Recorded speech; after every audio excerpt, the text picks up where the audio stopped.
Hi, everyone. It is time for another installment of Ask Maureen. Thank you for all your questions on Facebook and for those that you sent me as well. So we have a lot to cover today. I've had a ton of questions. If you have any questions for me while I'm live, let me know. Put them in the comments. This is streaming to Facebook and to YouTube. So a few days ago, I asked for questions and you did not disappoint. And yes, Happy New Year to everyone. Let me not forget that. I know it's only it's sort of the late in January. And this Ask Maureen feature is because you've asked for it. So a number of people said to me that they really, really missed the live videos. So we're bringing them back once a month. And it's a learning curve. So I now know what I need to do before I get on. And that's great. But again, if you have any questions, put them in the chat. This will also be a later installment of my podcast for individuals that did not get a chance to see it. So should we jump right in with this Ask Maureen 2021 edition? I think so. So excuse me while I look down. I have so many questions that I have to read here. So someone wrote and said, I have dozens of large photo albums that were put together by my grandfather and father in the 1980s to the present. It doesn't seem that long ago to me. Do I take all the photos out of the pages and scan the whole page? So what I recommend when you have a photo album, so there's a few ways to treat it. You can photograph the entire page with your smartphone camera. Or if you can scan it, that's the whole page. That's good too. And then make sure if these are the large, oversized toxic albums with the bad plastic overlays and the toxic glue and all of that, that you then recreate the order in another album. And you may be wondering, well, where can I get such an album? Well, I'm going to tell you, I'm going to put it in the chat because I can do that while we're talking. There is a company near me. I have been to their facility and I love their stuff. Ragandbone.com. They sell beautiful paper albums. Oops, rejected your comment. Let's try that again. Such a learning curve. There we go. So ragandbone.com, they're just down the street from me. They've been around for a long time now, and they make absolutely gorgeous albums. So you want to photograph or scan the page with the photographs on it in the order in which they are. Then you can transfer those images, if they're in those toxic albums, to a good quality acid and lignin free album. Oh, be nice if I shut off my mail. Oh, so many. I need a checklist. And I will have one. And then someone is saying that they are trying to identify people in a large group photo. What is a good procedure for blowing up individual faces and comparing them to other photos of possibly the same person? So a very simple is to use your word processing program and then crop the image around the face of that person and blow it up, and then take the other person and blow it up as well. But you can also do some facial recognition things in some of the photo organizing software. With big group portraits, that's a real challenge. But the only thing you can do is lay them side by side and see how you go. If I come up with any other tips for you, I'll let you know. Someone else wanted to know how many backups of digital photos are a good idea. And are those flash drives that collect all your photos off your computer, are they all that they're cracked up to be? So 2 questions, long answer. How many backups should you have? So let me ask, how many backups do you currently have of all of your things? So for me, I have everything on my computer. Then I have things stored in iCloud. I have some really important stuff, both backed up to Dropbox and to an SSDI drive, which is a portable hard drive. And then I also have all my photographs in Memory Web, which is a photo organizer created by genealogists for genealogists. You probably heard me talk about them. I really like it. I enjoy using Memory Web. I enjoy all the features they have. They really think through new tips for all of us to use. So how many backups are too many? That's really up to you, but I think you should have several, at least 3, just as a backup of a backup. I did have a hard drive die last year, and it almost took away a very important project that I thought was safe on the hard drive.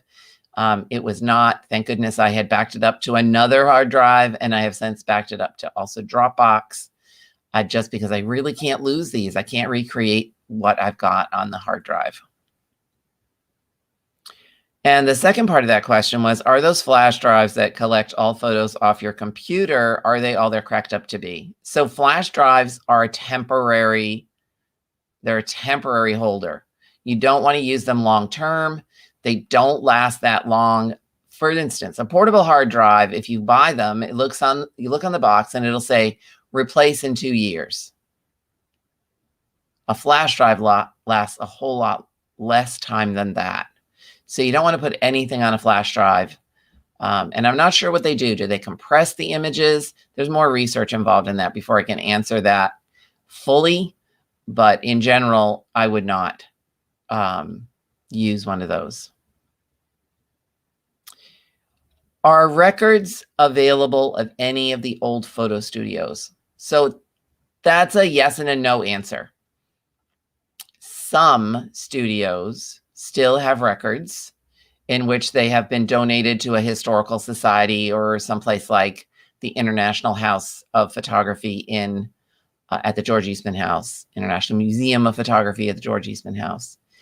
So what happened is a photography studio would go out of business, and sometimes they would sell their business, including everything else, props, everything, lock, stock, and barrel, all of the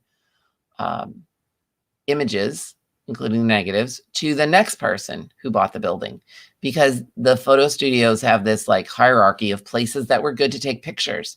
And so they would pass that on. All you can do is look.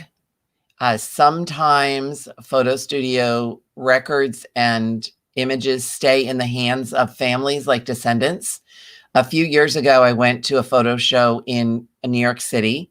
And a friend of mine saw all these great oversized pictures of Providence for sale in a Boston area gallery. And I spoke to the person, and later on, we communicated back and forth quite a bit. And I discovered that while the photographer had left Providence in the 1890s to move to Ontario, Canada, he had taken everything with him, including these great, big, large, oversized prints of the city. And then they were available. And finally, just a few years ago, the family decided to sell them. And that's, I think, what happens sometimes. So it depends. I guess the answer is it depends. What happens to old photo studio records? They might go to they might stay in the family for a while. They might get tossed. They might go to a museum or a historical society. All you can do is look, and maybe you'll get lucky. One of my clients asked me if I had advice for scanning glass negatives, and I do. I found a video on YouTube, which is fabulous, and I'm going to put it in the chat, and this will also be in the show notes when this is give me a minute while I type this in. You hear my keyboard moving.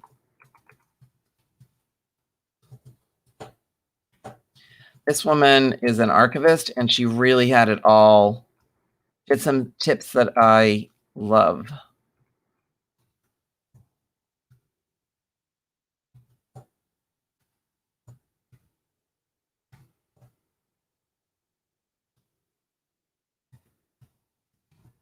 Wrong address.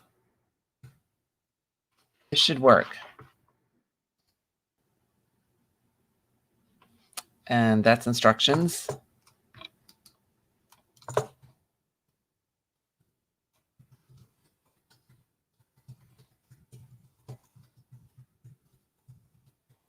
I scanned some glass negatives in my day, and I need to actually buy some glass negatives so I can try some other techniques.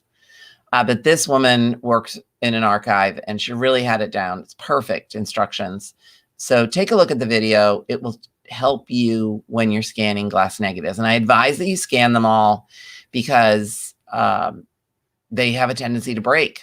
So it depends on how you store them as well. The common thought is you store them upright with cardstock between them in a very heavy box. You know, you don't want them to fall and break because that's what will happen.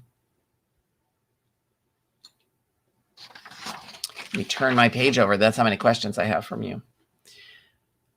What number or type of pencil is best to mark the back of photos from the early 1900s? So here's my answer. You can use an ebony pencil, but they're rather thick and you need a special pencil sharpener.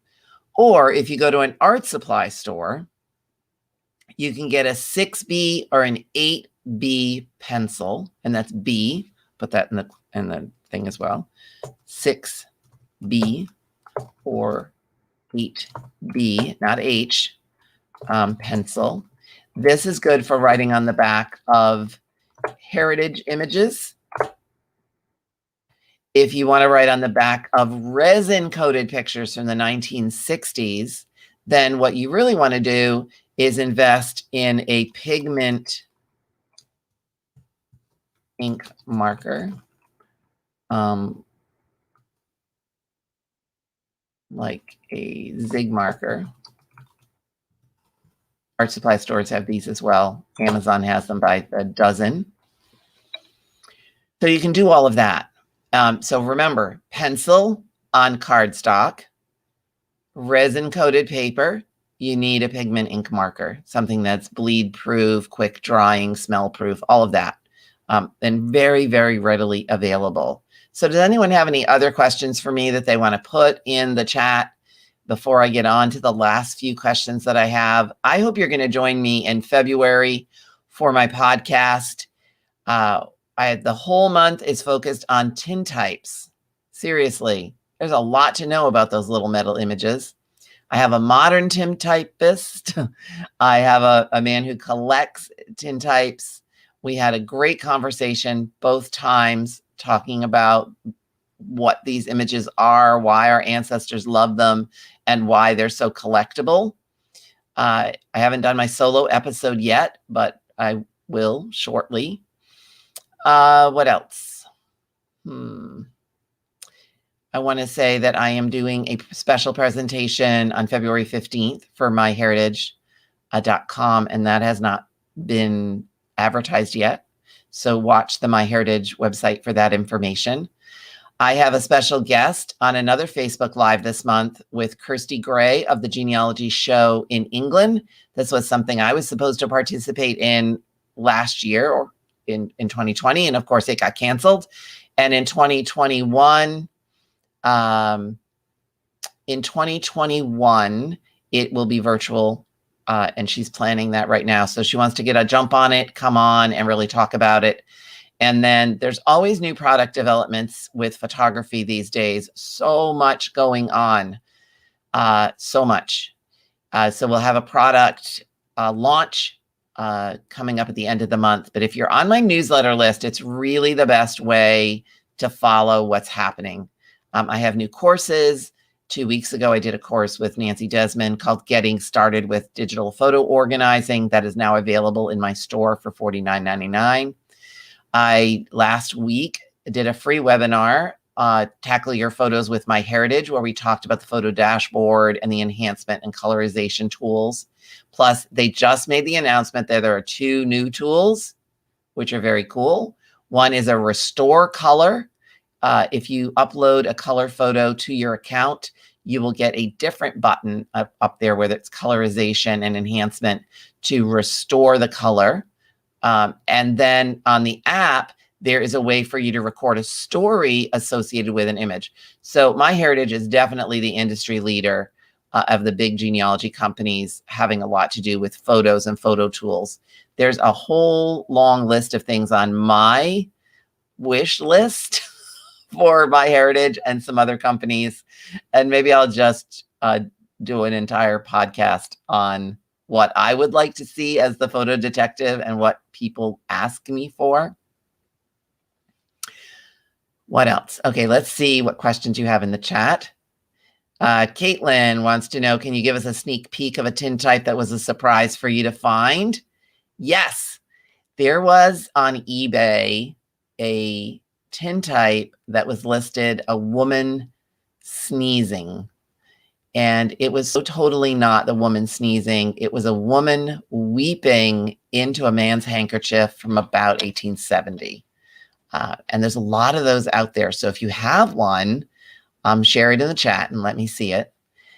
The other surprise I had was someone had misread a name that was written beneath a tintype in a paper folder, and it turned out to be one of my last mustard guys. So I got that for a good number, which is good. And Claire wants to know that in the 1890s, Providence Photographers, do you know if there's a good list of years those studios were in operation apart from mining the city directory? Well, guess what? I've done a lot of research on Providence Photographers, and I have a whole notebook of information on when they were in business. So Claire, please send me an email, and you can do that through the pop-up button on my website called Need Help, or you can email me at photodetective@maureentaylor.com, and I'd be happy to consult my notebook and see what I have available for information on that particular photographer. What else do we have? Becky has a related question to the glass negative one, in that she mentioned that her great-grandfather took pictures when he was a missionary to South Africa in the late 1800s. They're all glass negatives. How do I preserve them and reproduce the pictures? So first off, you need to scan them, as I mentioned. Look at that YouTube channel link that I put in the chat. That will give you all the information that you need to know. It's even step-by-step, so you can follow along with the young woman. How do you want to reproduce the pictures? Well, it sounds like you have the journal that he wrote. What a find that is. And that you would like to make a modern book using both for our family. So there are definitely ways to do that. I'm not sure what's happening in the photo book world right now. You can certainly put that together yourself with Pages or with Microsoft, or even in with the Google Docs thing that you can do, and you can drop images in, all of that, and you can print it up yourself or send it off to a printer. The other big companies like Shutterfly and Snapfish, I just read today, I subscribe to a newsletter that really has its finger on the pulse of the photo business, and Shutterfly just laid off 800 people. So I'm not sure what that means for their business model, but if I get any more information about that, I will let you know. Joanne wrote, when did hand coloring photos become popular? All the way from the beginning, Joanne.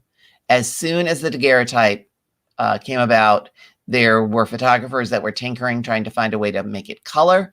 There were also artists that worked with the photographers who hand painted them with gold leaf and a little pink dust to make them look more alive. And that becomes, you know, there's other images later in the 19th century where they're completely hand colored.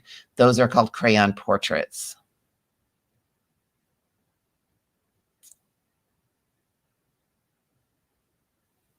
Oh, we have a brick wall ancestor, Angie. And you said that all you have for his parents are his father's initials and his mother's first name and last initial. Well, this podcast and Ask Maureen is mostly about photographs. Photographs pretty much involve everything. You have to use every skill that you have to identify and interpret your photographs, including having good research skills.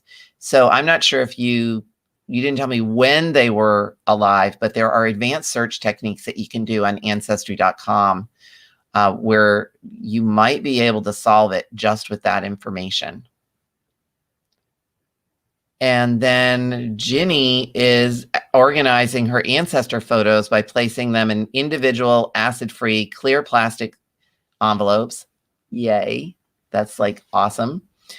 Can you think of any reason I would not want to fix a small label on each one. If you mean on the plastic sleeves, then you can do that. Just know that after a certain period of time, that will release, and then that label will be gone. Archivists sometimes use small pieces of acid and lignin-free cardstock that they slip behind the image, and then they write information on that so that it's always with the picture. And the label, they don't have to worry about the label coming off.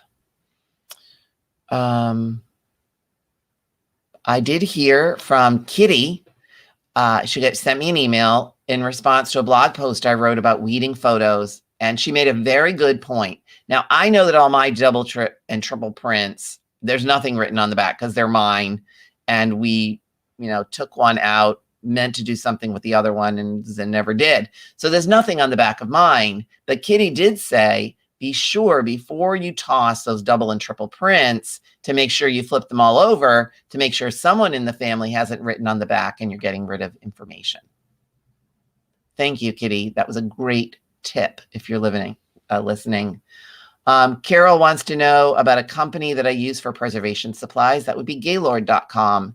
They work with a lot of museums and archives. So I'm not sure how long I've been on. 21 minutes. Perfect. That's the length of a podcast. If you have any questions for me, please send them. I will include them in next month's Ask Maureen segment.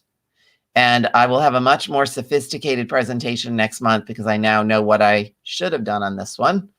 It's a learning curve, people. Learning curve, all this technology. But I got it. Got my ring light set up. And got my new microphone set up. So we're good to go with all of this. Thank you very much for joining me. Next time we speak, it will be after Valentine's Day. So let's just say happy Valentine's early. And all of you, please be safe. Hope to see you next month. And watch for another posting on my Facebook page. We have lots of things going on. I have new courses coming up in March, perhaps a new webinar. Learning is a daily thing, June. Absolutely. And I have a new course in March and a new free webinar, a couple of them actually that I'm working on and accumulating all the information on. And I think you're going to be really interested in these. So with that note, I'm going to sign off. I'm Maureen Taylor, the photo detective. Thank you for joining me for Ask Maureen.